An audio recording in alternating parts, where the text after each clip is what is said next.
نفسیاتی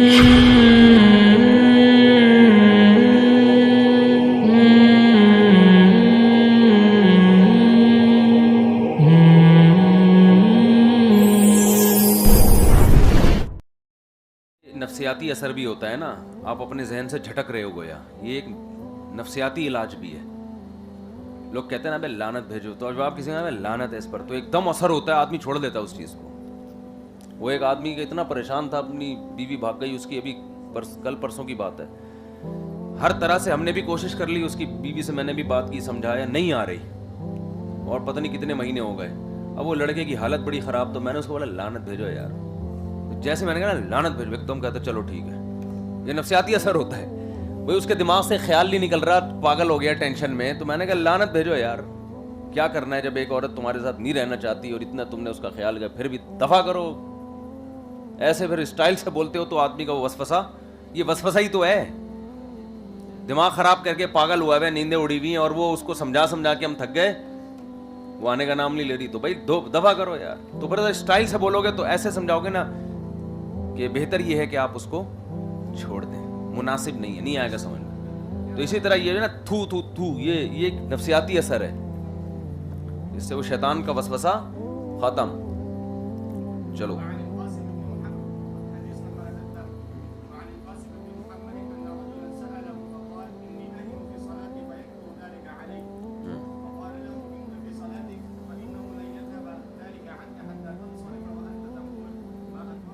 حضرت قاسم ابن محمد فرماتے ہیں کہ ایک شخص نہیں, بڑی زبردست حدیث ہے, انی اہیم فی صلاتی, مجھے نماز میں بڑی فکریں آتی ہیں, فیکفر ذلک علی, اور بہت زیادہ ہوتی ہیں, پتہ ہی نہیں چلتا کتنی رکعتیں پڑھی ہیں. یعنی جب میں پڑھتا ہوں تو فکریں اور شروع ہوتے ہیں کہ میں نے شاید 2 پڑھی ہیں, شاید میں نے 3 پڑھی ہیں, پتہ نہیں یہ سورت پڑھی ہے میں نے, التحیات پڑھی ہے میں نے, نہیں پڑھی. تو یہ چیزیں آتی ہیں.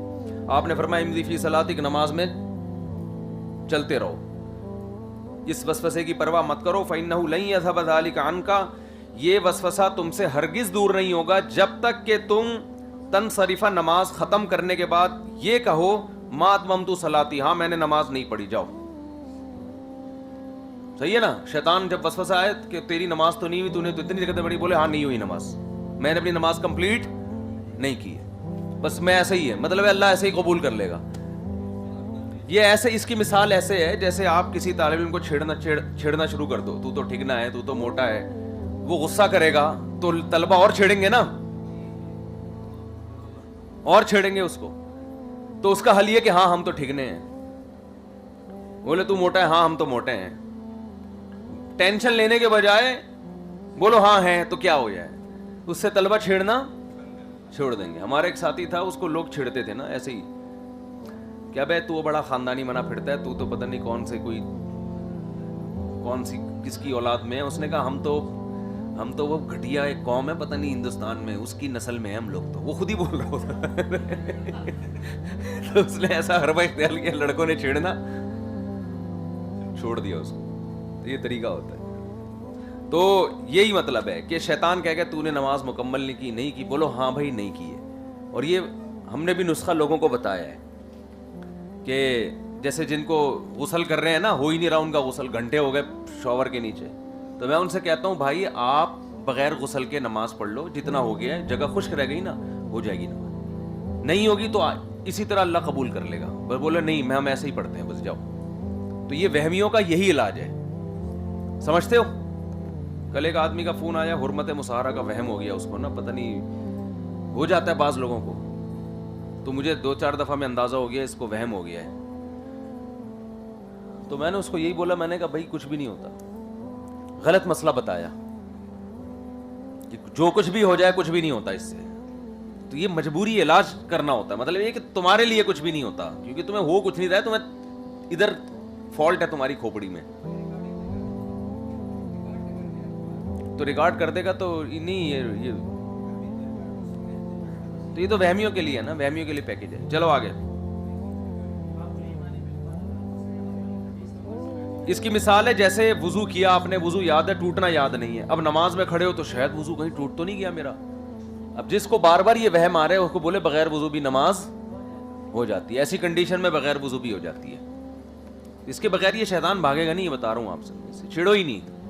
وہ کیا کہ بغیر وضو پڑھ رہا ہے؟ بولا ہاں ہم تو بغیر وضو پڑھ رہے ہیں. وہ کہا ابے بھائی بغیر وضو کافر ہو جاتے ہیں. وہ تو کیا ہو جائے گا پھر؟ میں ہو رہا ہوں جو بھی ہو رہا ہوں, تجھے کیا تکلیف ہو رہی ہے؟ یہ میرا معاملہ, اللہ کا معاملہ ہے.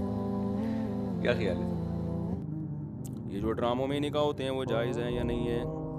بھائی ڈراموں میں جو نکاح ہوتے ہیں نا, اس میں اختلاف ہے علماء کا, طلاق میں بھی اور نکاح میں بھی. بعض علماء کہتے ہیں کہ بھئی ہو جاتے ہیں, کیونکہ حدیث میں آتا ہے 3 چیزیں ایسی ہیں جن میں حقیقت بھی حقیقت, مذاق بھی حقیقت ہے, طلاق نکاح. تو اگر کوئی ڈرامے میں اپنی بیوی کو کہتا ہے طلاق طلاق طلاق, تو 3 طلاقیں ہو جائیں گی. لیکن بعض علماء کا موقف یہ ہے کہ یہ ہزل نہیں ہے, یہ حکایت ہے. حکایت کا مطلب ایک اسکرپٹ ہے, ایک کہانی ہے جو پڑھ کے سنائی جا رہی ہے, لیکن سنانے کا انداز کیا ہے؟ ایکٹنگ کر کے سنائی جا رہی ہے. اس کی مثال ہے جیسے کسی نے مجھے کہانی لکھ کے دی کہ ایک دفعہ زید جا رہا تھا اور زید کے اپنی بیوی سے لڑائی ہوئی. کہانی ہے نا, میں پڑھ کے سنا رہا ہوں. اور زید نے اپنی بیوی کو کہا کہ تم میری بیوی اور تمہیں طلاق ہے, طلاق ہے, طلاق ہے. تو آپ نے فوراً وہ ٹکڑا کاٹ لیا کہ مفتی صاحب کیا کر رہے ہیں؟ طلاق دے رہے ہیں. تو طلاق نہیں دے رہے, وہ کیا ہو رہا ہے کہ وہ کہانی کو نقل کر رہے ہیں. تو کریکٹر جو ڈرامہ ہے نا, اس میں اسکرپٹ لکھی جاتی ہے, کہانی ہوتی ہے, کریکٹر ہوتی ہے کہ ایک مرد ہے اور ایک عورت ہے, تو اس کہانی کو ریپیٹ کر رہا ہے وہ. تو جب کوئی حکایت کے طور پہ کسی الفاظ کو ریپیٹ کر رہا ہو تو وہ ہزل نہیں ہے, وہ نقل ہے. تو نقل سے طلاق واقع نہیں ہوتی. لیکن پھر بھی نہ طلاق ہوتی ہے نہ نکاح ہوتا ہے, لیکن پھر بھی ڈراموں میں ایسا کرنا نہیں چاہیے.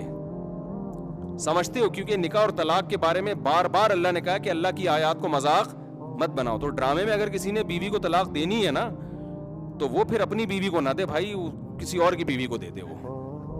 ہاں, ایسے احتیاط کے بھال, کیونکہ اختلاف آ گیا علماء کا, تو احتیاط کا تقاضا ہی ہے. یا ایسا کرے کہ کسی کو بٹھا کے بولے کہ تمہیں طلاق ہے, اور بعد میں آپ کلپ میں اس کی بیوی بٹھا دیں سامنے, ٹھیک ہے نا, حصل میں اس کو نہ دیا ہو, بعد میں جوڑ دیں کلپ کوئی دوسرا.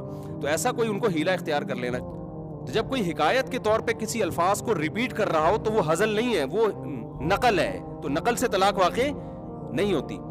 لیکن پھر بھی نہ طلاق ہوتی ہے نہ نکاح ہوتا ہے, لیکن پھر بھی ڈراموں میں ایسا کرنا نہیں چاہیے. سمجھتے ہو؟ کیونکہ نکاح اور طلاق کے بارے میں بار بار اللہ نے کہا کہ اللہ کی آیات کو مذاق مت بناؤ. تو ڈرامے میں اگر کسی نے بیوی کو طلاق دینی ہے نا, تو وہ پھر اپنی بیوی کو نہ دے بھائی, کسی اور کی بیوی کو دے دے وہ. ہاں, ایسے احتیاط کے بھال, کیونکہ اختلاف آ گیا علماء کا, تو احتیاط کا تقاضا ہی ہے. یا ایسا کرے کہ کسی کو بٹھا کے بولے کہ تمہیں طلاق ہے, اور بعد میں آپ کلپ میں اس کی بیوی بٹھا دیں سامنے, ٹھیک ہے نا, حصل میں اس کو نہ دیا ہو, بعد میں جوڑ دیں کلپ کوئی دوسرا. تو ایسا کوئی ان کو ہیلا اختیار کر لینا چاہیے, تاکہ لوگ نکاح اور طلاق کے کھیل کو مذاق نہ. پھر کوئی پوچھے کہ ڈرامے میں تم نے اپنی بیوی کو طلاق دی ہے, تو وہ بول دے کہ بھائی میں نے اپنی بیوی, اس وقت میری بیوی نہیں تھی, میں نے ایسے کسی کو دی ہے, اور بعد میں پھر وہ ایڈیٹنگ کر کے ویڈیو میں بیگم کو جوڑ دیا گیا. تو پھر تھوڑی طلاق ہوتی ہے. ایک آدمی بیٹھے بیٹھے کہہ رہے طلاق ہے, طلاق ہے, طلاق ہے, کسی نے ویڈیو بنا لی اور بعد میں اس کی بیوی کو سامنے ویڈیو میں ایڈیٹنگ کر کے بٹھا دیا, تو تھوڑی ہوگی, وہ تو ایڈیٹنگ ہوئی ہے نا اس میں. تو ایسا کوئی ہیلا کر لینا چاہیے. نکاح طلاق کے حکام کے جو مسائل ہیں ان کو کھیل نہیں بنانا.